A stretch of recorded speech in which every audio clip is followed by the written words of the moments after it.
திரவ நைட்ரஜன் மூலம் தயாரிக்கப்படும் ஸ்மோக் பிஸ்கெட் வகைகளை குழந்தைகளுக்கு கொடுக்க வேண்டாம் என உணவு பாதுகாப்புத்துறை எச்சரிக்கை விடுத்திருக்கிறது. விவரங்களை செய்தியாளர் தாய்மானவன் வழங்கிக்கலாம். தாய்மானவன், இது தொடர்பான விவரங்கள். தாய்மானவன், திரவ நைட்ரஜன் உணவுப் பொருட்களை சென்னையில் விற்கப்படுகிறதா என ஆய்வு செய்ய உணவு பாதுகாப்புத்துறை அலுவலர்களுக்கு சென்னை மாவட்ட உணவு பாதுகாப்புத்துறை உத்தரவிட்டிருக்கிறது. குறிப்பா திரவநிலை ஹைட்ரஜன் உணவுகள் ஆபத்தானவை என்ற ஹேஷ்டாக்குகளுடன் சமீபத்தில் முகநூல் மற்றும் வாட்ஸ்அப் முதலிய சமூக வலைதளங்கள்ல கர்நாடக மாநிலத்தின் ஒரு பொருட்காட்சியில் ஸ்மோக் பிஸ்கெட் சாப்பிட்ட சிறுவனுக்கு பாதிப்பு ஏற்பட்ட காணொலி என்பது அதிகம் பகிரப்பட்டு வருகிறது. இந்த நிலையில்தான் அந்த ஸ்மோக் திரவ நைட்ரஜன் பயன்படுத்தப்பட்ட அந்த உணவுப் பொருட்கள் யாரும் எடுத்துக்கொள்ளக்கூடாது என பொதுமக்களுக்கு உணவு பாதுகாப்புத்துறை ஒரு அறிவுறுத்தலை வழங்கியிருக்கிறது. திரவ ஹைட்ரஜன் பயன்படுத்தி வாயில் மூக்கில் புகை வர செய்யக்கூடிய ஸ்மோக் பிஸ்கெட், ஸ்மோக் பீடா, ஸ்மோக் ஐஸ்கிரீம் உள்ளிட்டவற்றை யாரும் பயன்படுத்தவோ அல்லது குழந்தைகளுக்கு கொடுக்கவோ வேண்டாம் என வழிகாட்டுதல் என்பது வழங்கப்பட்டிருக்கின்றன.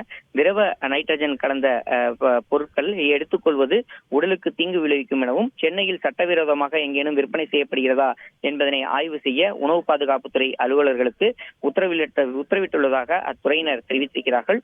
குறிப்பாக பண்டிகை மற்றும் திருமண விழாக்கள்ல இது போன்ற திரவ நைட்ரஜனால் செய்யக்கூடிய அந்த உணவுப் பொருட்கள் என்பது காட்சிக்கு வைக்கப்பட்டு வரக்கூடிய விருந்தினர்களுக்கு வழங்கப்பட்டு வரக்கூடிய நிலையில் அந்த திருமணம் மற்றும் உள்ளிட்ட நிகழ்ச்சிகள்ல இது போன்ற திரவ நைட்ரஜன் பொருட்கள் வைக்கப்படுகிறதா என்பது தொடர்பாக விசாரணை நடத்தவும் உத்தரவு என்பது வழங்கப்பட்டிருக்கிறது.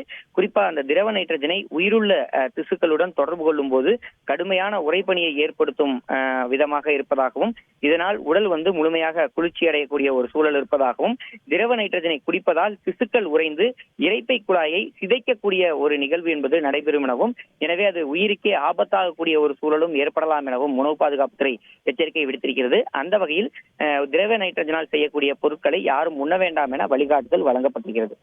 திரவ நைட்ரஜன் மூலம் தயாரிக்கப்படும் ஸ்மோக் பிஸ்கெட் வகைகளை குழந்தைகளுக்கு கொடுக்க வேண்டாம் என உணவு பாதுகாப்புத்துறை எச்சரிக்கை விடுத்திருக்கிறது. இது தொடர்பான முழு விவரங்களை செய்தியாளர் தாய்மானவன் வழங்க கேட்டோம். செய்திகளை உடனுக்குடன் தெரிந்து கொள்ள உடனே சப்ஸ்கிரைப் பண்ணுங்க.